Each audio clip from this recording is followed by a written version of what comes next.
আজ আগরতলা জিআরপিএস এর sub inspector Pankaj Kumar Das, SI Swapan Sarkar, অন্যান্য স্টাফ এবং আরপিএফদের সঙ্গে আমাদের আবার রুটিন চেক আপে বেরিয়েছিল এবং বেরোনোর পর রাত্রিবেলা আমরা অবদেশ খান পান্ডে নামে একজন বয়স্ক লোককে আটক করি।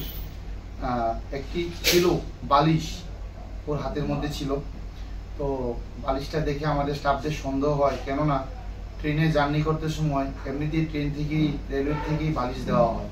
তখন ওই সন্দেহের বেসিসে ওকে আটক করা হয়। আটক করে যখন জিজ্ঞাসাবাদ করা হয় তখন সে বালিশের ব্যাপারে কেন নিয়ে যাচ্ছে কোনো উত্তর দিতে পারেনি। তারপরে বালিশটা চেক করে দেখা গেল অ্যাকচুয়ালি ওটা তোলার কোনো বালিশ ছিল না, ওটার মধ্যে সম্পূর্ণই অবৈধ গাঁজা ছিল।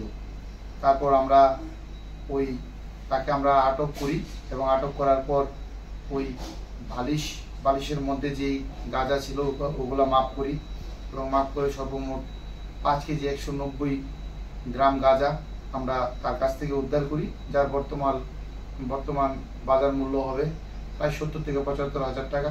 কালোবাজারে আমরা তাকে অ্যারেস্ট করি এবং তার বিরুদ্ধে একটি এনডিপিএস ধারায় মামলা নথিভুক্ত করেছি।